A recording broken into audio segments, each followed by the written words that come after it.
Mga igsoon, mga kabagting, maayong buntag kanino tanan.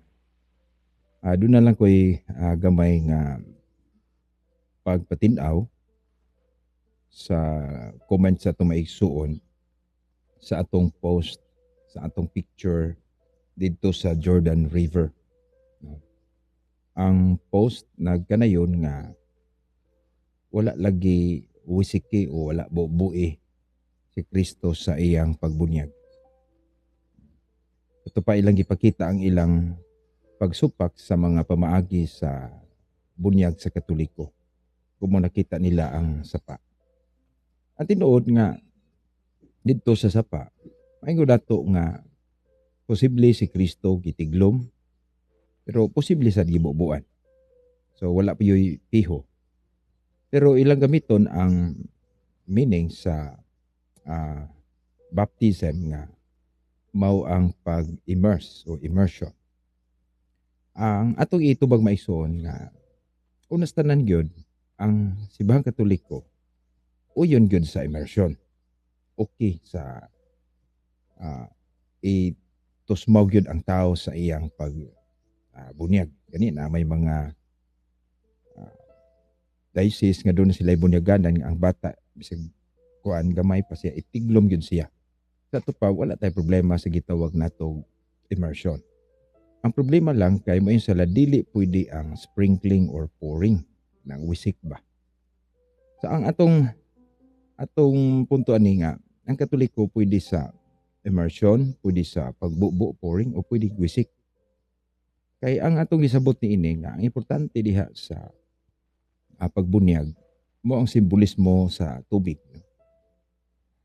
Gani mabasa nato gikan pa sa tagna sa daang kasabutan. So doon naman tayo igsoon ang ngita o naningon siya nga ug na ako no dokumento ra na sa simbahan nga Katoliko or sayop nga mga version. Ang atong gigamit kanang King James Version sa Ezekiel 36:25. Mo ni giingon ni propeta Ezekiel, "Then will I sprinkle clean water upon you, and ye shall be clean from all your filthiness, and from all your idols will I cleanse you." So ang mga Bible scholars, wala gyud sila laing gipasabot nini. Ngamo ni ang tagna mahitungod sa bunyag, sprinkle. So sa pagbubo sa Tagalog, wisik, no? Ningon siya nga naabay mabasa sa Biblia nga giwisikan. So mo ni ang version ni propeta Ezekiel, no? So sa maog gyapon nga bersikulo mga igsoon, no? Sa Ezekiel 36:25. So Tagalog ni, no?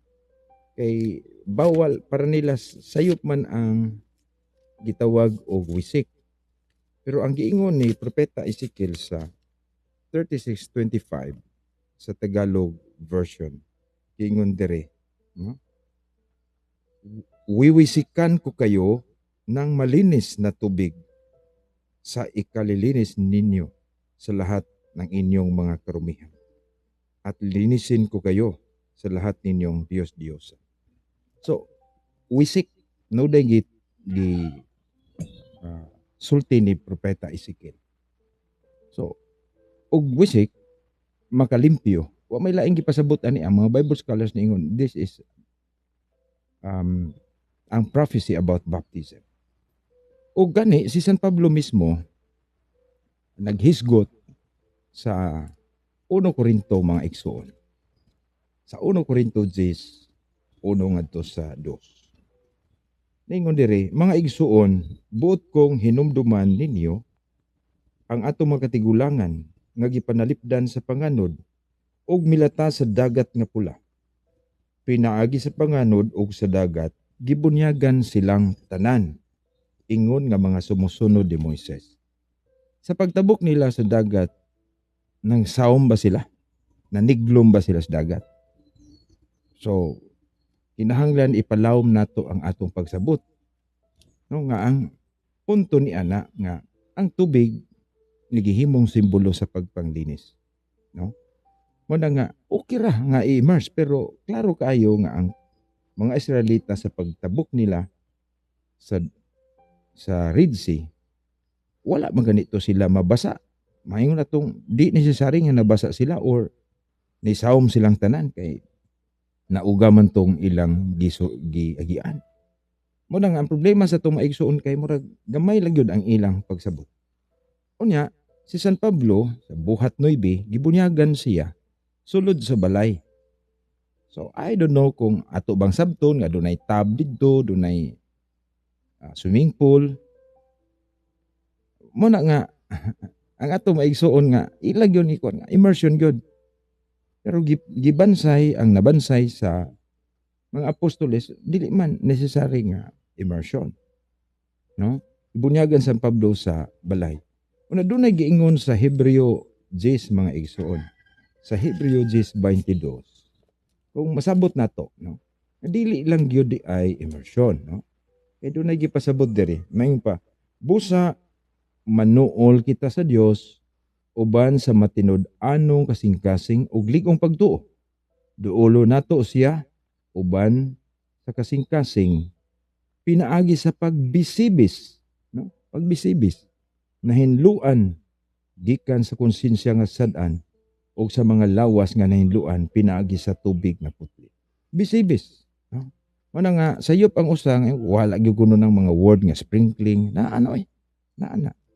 So mao nay atong iklaro nga ang ato maigsuon nagtuo sila nga usa ra gyud meaning o usa ra gyud pasabot sa bunyag. Usaon man na nga gitagna man na.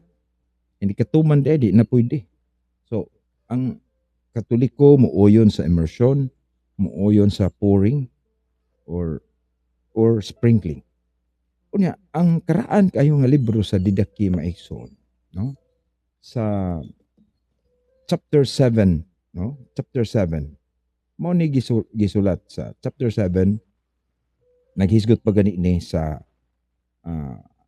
Trinitarian Baptism, chapter 7 verses 1 and 3. Now concerning baptism, baptize thus, having first taught all these things, baptize ye into the name of the Father and of the Son and of the Holy Spirit in the living water. So kini nagpruiba nga ang Trinitarian baptism gipractice na.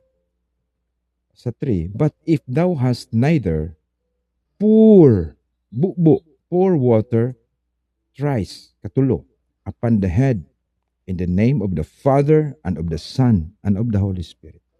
So naana, kung nakining didaki usaman ni sa karaan kayong libro. No? Mayon sila adi na kay di naman na Biblia. Diha sila. Nara na nila og di sila motuo.